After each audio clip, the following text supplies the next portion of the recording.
ಸ್ನೇಹಿತರೆ ನಮಸ್ಕಾರ. ಪಿಂಚಣಿ ಡಬಲ್ ಆಗಿ ಜಮಾ ಆಗ್ತಾ ಇದೆ ಸ್ನೇಹಿತರೆ. ಹೌದು, 60 ವರ್ಷ ಮೇಲ್ಪಟ್ಟವರಾಗಿರಲಿ ಅಥವಾ ವಿಧವಾ ಮಹಿಳೆಯರಾಗಿರಲಿ, ಸೊ ನಿಮಗೆ ಈ ಪಿಂಚಣಿ ಹೆಚ್ಚಳ ಆಗ್ತಾ ಇದೆ. ರಾಜ್ಯ ಹಾಗೂ ಕೇಂದ್ರ ಸರ್ಕಾರದಿಂದ ಭರ್ಜರಿ ಗುಡ್ ನ್ಯೂಸ್ಗಳು ಸಿಕ್ಕಿರ್ತಕ್ಕಂಥದ್ದು. ಹಾಗಾದರೆ ಬನ್ನಿ, 60 ವರ್ಷ ಮೇಲ್ಪಟ್ಟವರಿಗೆ ಎಷ್ಟರಿಂದ ಎಷ್ಟಕ್ಕೆ ಹೆಚ್ಚಳ ಆಗಿದೆ, ವಿಧವಾ ಮಹಿಳೆಯರಿಗೆ ಎಷ್ಟರಿಂದ ಎಷ್ಟಕ್ಕೆ ಹೆಚ್ಚಳ ಆಗಿದೆ. ಮತ್ತು ನಿಮಗೆ ತಮ್ನೆಲಲ್ಲಿ ನಾನು ಒಂದು ವಿಷಯವನ್ನು ತಿಳಿಸಿದ್ದೀನಿ, ಜೀವಿತ ಪ್ರಮಾಣ ಪತ್ರ ಇಲ್ಲಿ ಹೋಗಿ ಕೊಡಿ, ನಿಮಗೆ ಫಿಕ್ಸ್ ಜಮಾ ಆಗುತ್ತೆ ಅಂತ. ಯಾಕಂದರೆ ಸುಮಾರು 23 ಲಕ್ಷ ಫಲಾನುಭವಿಗಳನ್ನು ಈ ಪಿಂಚಣಿ ಯೋಜನೆಯಿಂದ ತೆಗೆದುಹಾಕುವಂತಹ ಕೆಲಸ ರಾಜ್ಯ ಸರ್ಕಾರ ಮಾಡಿದೆ. ಅದರಲ್ಲಿ ಹಿರಿಯ ನಾಗರಿಕರು ಬಂದರು, ವಿಧವಾ ಮಹಿಳೆಯರು ಬಂದರು, ಅಂಗವಿಕಲರು ಕೂಡ ಬಂದರು. ಹಾಗಾದರೆ ನಿಮಗೆ ಪಿಂಚಣಿ ಜಮಾ ಆಗದೇ ಇರೋಕೆ ಕಾರಣ ಏನು? ಯಾಕೆ ಈ ಒಂದು ಗೃಹಲಕ್ಷ್ಮಿ ಥರ ಪಿಂಚಣಿ ಯೋಜನೆಯಲ್ಲಿ ಕೂಡ ವೆರಿಫಿಕೇಷನ್ ಆಗಿ ಇಷ್ಟೊಂದು ಲಕ್ಷ ಫಲಾನುಭವಿಗಳನ್ನು ತೆಗೆದುಹಾಕಿದ್ರು. ಅದರಲ್ಲಿ ಎಲಿಜಿಬಲ್ ಇದ್ದಂಥವ್ರನ್ನು ಕೂಡ ತೆಗೆದುಹಾಕಿದ್ದಾರೆ. ಅದಕ್ಕೆ ಕಾರಣ ಇದೆ. ಎಲಿಜಿಬಲ್ ಇದ್ದರೆ ನೀವು ಅದನ್ನು ಸತತವಾಗಿ ಪಡ್ಕೊಳ್ಳೋದು ಹೇಗೆ, ಎಲ್ಲವನ್ನೂ ಕೂಡ ಈ ಒಂದು ವಿಡಿಯೋದಲ್ಲಿ ನೋಡ್ತಾ ಹೋಗೋಣ. ಬಹಳ ತೀರಾ ಇಂಪಾರ್ಟೆಂಟ್ ಮಾಹಿತಿ, ಪ್ರತಿಯೊಬ್ಬ ಪಿಂಚಣಿದಾರರು ಕೂಡ ತಿಳಿದುಕೊಳ್ಳಲೇಬೇಕಾದಂತಹ ವಿಷಯ. ಸ್ನೇಹಿತರೆ, ಈಗ ನಾನು ಸಬ್ಸ್ಕ್ರೈಬ್ ಮಾಡಿ ಅಂತ ಹೇಳಲ್ಲ, ಇಂಪಾರ್ಟೆಂಟ್ ಅನಿಸಿದ್ರೆ ಸಬ್ಸ್ಕ್ರೈಬ್ ಮಾಡಿಕೊಂಡು ನೋಟಿಫಿಕೇಷನ್ ಆಲ್ ಅಂತ ಸೆಟ್ ಮಾಡ್ಕೊಳ್ಳಿ. ಈಗ ಪಿಂಚಣಿಯಲ್ಲಿ ನಿಮಗೆ ಹೆಚ್ಚಳ ಆಗ್ತಾ ಇರುವಂಥದ್ದು, ಅದರಲ್ಲಿ ಈಗ ಹಿರಿಯ ನಾಗರಿಕರಿಗೆ CM ಸಿದ್ದರಾಮಯ್ಯನವರು ಹೆಚ್ಚಳ ಮಾಡಲಿಕ್ಕೆ ಮುಂದಾಗಿದ್ದಾರೆ. ಹೌದು ಸ್ನೇಹಿತರೆ, ಇದೇ 2025 ಡಿಸೆಂಬರ್ನ ಒಳಗಾಗಿ ಹಿರಿಯ ನಾಗರಿಕರಿಗೆ ನಾವು ಪಿಂಚಣಿಯನ್ನು ಹೆಚ್ಚಳ ಮಾಡ್ತೀವಿ ಅಂತ ಭರವಸೆಯನ್ನು ಕೊಟ್ಟಿದ್ದರು. ಹೌದು, ಹಿರಿಯ ನಾಗರಿಕರ ಸಭೆಯಲ್ಲಿ ನಿಂತ್ಕೊಂಡು ಹೇಳ್ತಾರೆ, ನಾವು ಕಳೆದ 2 ವರ್ಷದಿಂದ ಪಿಂಚಣಿಯನ್ನು ಹೆಚ್ಚಳ ಮಾಡಬೇಕಂತ ಕಾಯ್ತಾ ಇದ್ದೀವಿ. ಕಾರಣಾಂತರಗಳಿಂದ ನಮಗೆ ಪಿಂಚಣಿಯನ್ನು ಹೆಚ್ಚಳ ಮಾಡಲಿಕ್ಕಾಗಿರಲಿಲ್ಲ, ಆದರೆ ಈಗ ಪಿಂಚಣಿಯನ್ನು ಹೆಚ್ಚಳ ಮಾಡ್ತೇವೆ ಅಂತ ಭರವಸೆಯನ್ನು ಕೊಟ್ಟಿದ್ದಾರೆ. ಹಾಗಾದರೆ ಯಾರ್ಯಾರು ಪಿಂಚಣಿ ಹೆಚ್ಚಳ ಆಗತ್ತೆ ಅಂತ ಕಾಯ್ತಾ ಇದ್ದೀರಿ ನೋಡಿ, ನಿಮಗೆಲ್ಲರಿಗೂ ಕೂಡ ಭರ್ಜರಿ ಗುಡ್ ನ್ಯೂಸು. ಯಾಕಂದರೆ ಕಳೆದ ವರ್ಷಗಳಿಂದ ಪಿಂಚಣಿನೇ ಹೆಚ್ಚಳ ಆಗಿರಲಿಲ್ಲ, ಈಗಲಾದರೂ ಹೆಚ್ಚಳ ಮಾಡ್ತಾರಂತ ನಾವು ಕೂಡ ಕ್ಯೂರಿಯಾಸಿಟಿಯಿಂದ ಕಾಯ್ತಾ ಇದ್ದೀವಿ. ಯಾಕಂದರೆ ಸರ್ಕಾರದ ಒಂದು ಕಡೆ ದುಡ್ಡಿಲ್ಲ ಅಂತ ಹೇಳಿಕೆಗಳು ಕೇಳಿ ಬರುತ್ತೆ, ಇನ್ನೊಂದು ಕಡೆ ಸರ್ಕಾರ ಹೇಳುತ್ತೆ ನಾವು ಪಿಂಚಣಿ ಹೆಚ್ಚಳ ಮಾಡ್ತೀವಂತ. ಇದು ಎಷ್ಟರ ಮಟ್ಟಿಗೆ ನಿಜ ಅನ್ನೋದನ್ನು ಸರ್ಕಾರವೇ ತಿಳಿಸಬೇಕು, ಪ್ರೂವ್ ಮಾಡಿ. ಪಿಂಚಣಿಯನ್ನು ಹೆಚ್ಚಳ ಮಾಡಿದರೆ ನಮಗೆ ತಿಳಿದು ಬರುತ್ತೆ. ಸದ್ಯಕ್ಕೆ ಪಿಂಚಣಿಯನ್ನು ಹೆಚ್ಚಳ ಮಾಡ್ತೀವಿ ಅಂತ ಭರವಸೆಯನ್ನು ಕೊಟ್ಟಿದ್ದು, ಈಗಾಗಲೇ ಇದೇ ಡಿಸೆಂಬರ್ನ ಕೊನೆಯ ದಿನಗಳ ಒಳಗಾಗಿಯೇ ನಾವು ಪಿಂಚಣಿಯನ್ನು ಹಿರಿಯ ನಾಗರಿಕರಿಗೆ ಹೆಚ್ಚಳ ಮಾಡ್ತಾ ಇದ್ದೀವಿ. ಯಾರ್ಯಾರು ಹಿರಿಯ ನಾಗರಿಕರಿದ್ದೀರಿ, ಅದರಲ್ಲಿ ಪುರುಷರಾಗಿರಲಿ ಅಥವಾ ಮಹಿಳೆಯರೇ ಆಗಿರಲಿ, ನಿಮಗೆ ಪಿಂಚಣಿ ಹೆಚ್ಚಳ ಆಗಿ ಜಮಾ ಆಗ್ತಾ ಇದೆ. ಅದು ಜಮಾ ಆಗಿದ್ದೆ ಆದರೆ ನಮಗೆ ಕಮೆಂಟ್ ಮಾಡಿ ತಿಳಿಸೋದನ್ನು ಮರಿಬೇಡಿ. ಇನ್ನು ವಿಧವಾ ಮಹಿಳೆಯರಿಗೆ ಕೇಂದ್ರ ಸರ್ಕಾರದಿಂದ ಹೆಚ್ಚಳ ಆಗ್ತಾ ಇದೆ ಸ್ನೇಹಿತರೆ. ಬರೀ ನಮ್ಮ ರಾಜ್ಯಕ್ಕಷ್ಟೇ ಅಲ್ಲ, ಇನ್ನು ಹಲವಾರು ರಾಜ್ಯಗಳಿಗೆ ಕೂಡ ಹೆಚ್ಚಳ ಆಗ್ತಾ ಇದ್ದು, ನಮ್ಮ ರಾಜ್ಯ ಸೇರಿದಂತೆ ಉತ್ತರ ಪ್ರದೇಶದಲ್ಲಿ ಕೂಡ ಹೆಚ್ಚಳ ಆಗಿದೆ, ಬಿಹಾರದಲ್ಲಿ ಕೂಡ ಹೆಚ್ಚಳ ಆಗಿದೆ, ಮಹಾರಾಷ್ಟ್ರ, ಹರಿಯಾಣ, ಮಧ್ಯಪ್ರದೇಶ ಹಾಗೂ ರಾಜಸ್ಥಾನದಲ್ಲಿ ಕೂಡ ಈ ಪಿಂಚಣಿ ಹೆಚ್ಚಳ ಆಗ್ತಾ ಇದೆ. ಹಾಗಾದರೆ ಎಷ್ಟರಿಂದ ಎಷ್ಟಕ್ಕೆ ಹೆಚ್ಚಳ ಆಗಿದೆ ಇದನ್ನು ನಾವು ನೋಡೋದು ಬಹಳ ಇಂಪಾರ್ಟೆಂಟು ಸ್ನೇಹಿತರೆ. ನಮ್ಮ ರಾಜ್ಯದಲ್ಲಿ 900ಕ್ಕಿದ್ದಂತಹ ಪಿಂಚಣಿ 2200ಕ್ಕೆ ಏರಿಕೆ ಆಗಿದೆ. ಹೌದು, ಇದರ ಜೊತೆಗೆ ಉತ್ತರ ಪ್ರದೇಶದಲ್ಲಿ 500ಕ್ಕಿದ್ದಂತಹ ಪಿಂಚಣಿ 1500ಕ್ಕೆ ಏರಿಕೆ ಆಗಿದೆ. ಬಿಹಾರದಲ್ಲಿ 600ಕ್ಕಿದ್ದಂಥದ್ದು 2000ಕ್ಕೆ ಏರಿಕೆ ಆಗಿದೆ.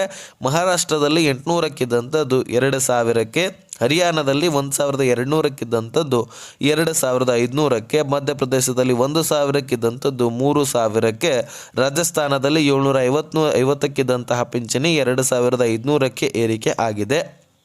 ಹಾಗಾದರೆ ಬಹಳಷ್ಟು ಈ ಒಂದು ಪಿಂಚಣಿದಾರರು ಕಾಯ್ತಾನೆ ಇದ್ರೆ ಹೆಚ್ಚಳ ಆಗತ್ತೆ ಅಂತ. ಸೊ ವಿಧವಾ ಮಹಿಳೆಯರಿಗೂ ಕೂಡ ಇಲ್ಲಿ ಕೇಂದ್ರ ಸರ್ಕಾರ ಪಿಂಚಣಿ ಹೆಚ್ಚಳ ಮಾಡಲಿಕ್ಕೆ ಮುಂದಾಗಿದೆ. ಅವರಿಗೆ ಒಂದು ಬಲ ತುಂಬಲಿಕ್ಕೆ, ಅವರ ಮಕ್ಕಳ ವಿದ್ಯಾಭ್ಯಾಸಕ್ಕೆ, ಅವರ ಬೆಳವಣಿಗೆಗೆ, ಅವರ ಸಬಲೀಕರಣಕ್ಕೆ ಅವರು ಯಾತಕ್ಕಾದರೂ ಯೂಸ್ ಮಾಡಿಕೊಳ್ಳಿ, ಬಟ್ ಅವ್ರಿಗೆ ಹೆಲ್ಪ್ ಆಗತ್ತಲ್ವ. ಸೊ ಆ ಒಂದು ನಿಟ್ಟಿನ ಒಂದು ಕಾರಣಕ್ಕಾಗಿ ಈ ವಿಧವಾ ಮಹಿಳೆಯರಿಗೆ ಪಿಂಚಣಿಯನ್ನು ಹೆಚ್ಚಳ ಮಾಡ್ತಾ ಇದೆ ಕೇಂದ್ರ ಸರ್ಕಾರ. ಹೌದು ಸ್ನೇಹಿತರೆ, ಯಾರ್ಯಾರು ವಿಧವಾ ಮಹಿಳೆಯರಿದ್ದೀರಿ, ನೀವು ಅಪ್ಲೈ ಕೂಡ ಮಾಡಬೇಕಂತ ಬಹಳಷ್ಟು ಜನ ಕೇಳಿದಿರಿ. ಹಾಗಾದರೆ ನೀವು ಅಪ್ಲಿಕೇಶನ್ ಹಾಕೋದಾದರೂ ಹೇಗೆ ಅನ್ನುವಂಥದ್ದನ್ನು ಕೂಡ ನಾನು ಈ ಒಂದು ವಿಡಿಯೋದಲ್ಲಿ ತಿಳಿಸ್ಕೊಡ್ತೇನೆ. ಸೊ ಬಹಳಷ್ಟು ಜನ ಕೇಳಿರುವಂತಹ ಕಾರಣಕ್ಕಾಗಿ ಅದರ ಬಗ್ಗೆನೂ ಕೂಡ ನಿಮಗೆ ವರದಿ ಮಾಡ್ತೀನಿ.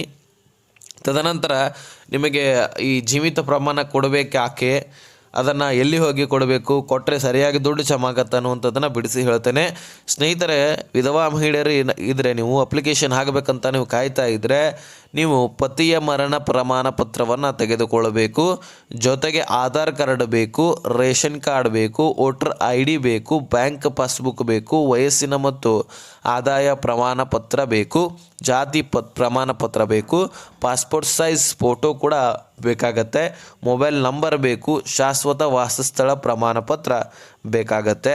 ಇವು ಒಂದು ಡಾಕ್ಯುಮೆಂಟ್ಸ್ಗಳು ಇರಬೇಕು. ಜೊತೆಗೆ ಮೊಬೈಲ್ ಸಂಖ್ಯೆ ಇರುತ್ತಲ್ವ, ಅದು ಬ್ಯಾಂಕ್ ಪಾಸ್ಬುಕ್ಗೆ, ಆಧಾರ್ ಕಾರ್ಡ್ಗೆ, ರೇಷನ್ ಕಾರ್ಡ್ಗೆ ಲಿಂಕ್ ಆಗಿರಬೇಕು. ಆಗ ಮಾತ್ರ ನಿಮಗೆ ಡಾಕ್ಯುಮೆಂಟ್ಸ್ಗಳನ್ನು ಕ್ಲಿಯರ್ ಇದೆ ಅಂತ ಒಂದು ಮಾಹಿತಿ ಕೊಡಲಾಗ್ತದೆ. ಯಾಕಂದರೆ OTP ಕೂಡ ಬರುತ್ತೆ. ಹಾಗಾಗಿ ಅವುಗಳನ್ನು ಕ್ಲಿಯರ್ ಇಟ್ಕೊಳ್ಬೇಕು. ಇವುಗಳನ್ನು ತೆಗೆದುಕೊಂಡು ನೀವು ನಾಡ ಕಚೇರಿಗೆ ಹೋಗಿ ಅಪ್ಲೈ ಮಾಡಬಹುದು. ನಿಮ್ಮ ತಾಲೂಕಿನಲ್ಲಿರ್ತಕ್ಕಂತಹ ನಾಡ ಕಚೇರಿಗೆ ಹೋಗಿ ಒಂದು ಅಪ್ಲೈ ಮಾಡಿದ್ರೆ ಅಲ್ಲಿರ್ತಕ್ಕಂಥ ಅಧಿಕಾರಿಗಳು ಅಪ್ಲೈ ಮಾಡಿ ಕೊಡ್ತಾರೆ. ತದನಂತರ ನಿಮಗೆ ಈ ಒಂದು ಪಿಂಚಣಿ ಹಣ ಜಮಾ ಆಗುವಂತಹ ಪ್ರಾರಂಭವಾಗುತ್ತೆ. ಸೊ ಈಗ ಸದ್ಯಕ್ಕೆ ಎಲ್ಲರೂ ಕೂಡ ಅಪ್ಲೈ ಹಾಕಿದ್ದೀರಿ, ಎಲಿಜಿಬಲ್ ಕೂಡ ಇದ್ದೀರಿ. ಹಿಂದಿನ ದಿನಗಳಲ್ಲಿ ಪಿಂಚಣಿ ಪಡ್ಕೊಂಡು ಈಗ ಏನಾದರೂ ಸ್ಟಾಪ್ ಆಗಿದ್ದೇ ಆದರೆ ಒಂದು ಸ್ವಲ್ಪ ನಿಂತು ಜಮಾ ಆಗ್ತಾ ಇರುವಂಥದ್ದು ನಿಜ. ಅಂದರೆ ಒಂದು ತಿಂಗಳು ಜಮಾ ಆಗೋದು, ಒಂದು ತಿಂಗಳು ಪೆಂಡಿಂಗ್ ಉಳಿಯೋದು, ಮತ್ತೆ ಜಮಾ ಆಗೋದು, ಪೆಂಡಿಂಗ್ ಉಳಿಯೋದು, ಈ ರೀತಿ ಆಗ್ತಾ ಇದೆ. ಇದು ಖುದ್ದಾಗಿ ಸರ್ಕಾರವೇ ಮಾಡ್ತಾ ಇದೆ. ಇದು ಬೇರೆ ವಿಷಯ. ಯಾಕಂದರೆ ಸರ್ಕಾರ ದುಡ್ಡನ್ನು ಹೊಂದಾಣಿಕೆ ಮಾಡಿ ಜಮಾ ಮಾಡಲಿಕ್ಕೆ ಒಂದು ಸ್ವಲ್ಪ ತಡ ಆಗತ್ತೆ.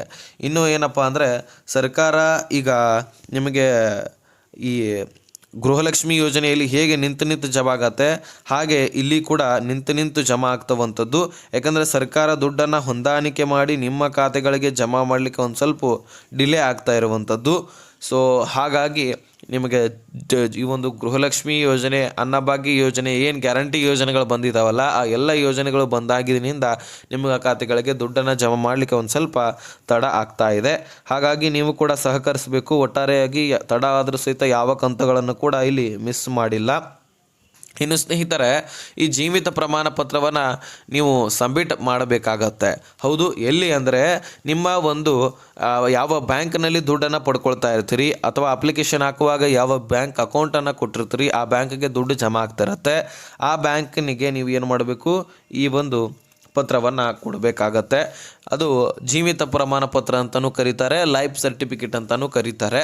ಯಾಕೆ ಅದನ್ನು ಕೊಡಬೇಕಂದ್ರೆ ಬಹಳಷ್ಟು ಜನ ತೀರಿ ಹೋಗಿದ್ದಾರೆ, ಹಿರಿಯ ನಾಗರಿಕರು ಮುಖ್ಯವಾಗಿ ತೀರಿ ಹೋಗಿದ್ರು, ಪಿಂಚಣಿದಾರರು, ಮನೆಯವರು ಇನ್ನೂ ಕೂಡ ಪಿಂಚಣಿಯನ್ನು ಪಡಿತಾ ಇದ್ದಾರೆ. ಹಾಗಾದರೆ ನೀವು ಪಿಂಚಣಿಗೆ ಎಲಿಜಿಬಲ್ ಇದ್ದೀರಾ ಅಂದ ಬಳಿಕ ನೀವು ಈ ಜೀವಿತ ಪ್ರಮಾಣ ಪತ್ರವನ್ನು ಕೊಡ್ಬೋದಲ್ವಾ ಬದುಕಿದ್ರೆ. ಲೈಫ್ ಸರ್ಟಿಫಿಕೇಟನ್ನು ಕೊಟ್ಟರೆ ನಾವು ಎಂದಿನಂತೆ ಮತ್ತೆ ಜಮಾ ಮಾಡ್ತೀವಿ ಅಂತ ಸರ್ಕಾರ ಹೇಳ್ತಾ ಇದೆ. ಆದರೆ ಬಹಳಷ್ಟು ಜನ ತೀರಿ ಹೋಗಿರುವಂತಹ ಕಾರಣಕ್ಕಾಗಿ ಈ ಪತ್ರವನ್ನು ಕೊಡ್ಲಿಕ್ಕೆ ಆಗ್ತಾ ಇಲ್ಲ, ಅದಕ್ಕೆ ದುಡ್ಡು ಪಡ್ಕೊಳ್ತಾ ಇಲ್ಲ. ಇದು ಬೇರೆ ವಿಷಯ. ಅವ್ರು ಎಲಿಜಿಬಲ್ ಇಲ್ಲ, ಕೊಡ್ತಾ ಇಲ್ಲ ಸರ್ಕಾರ.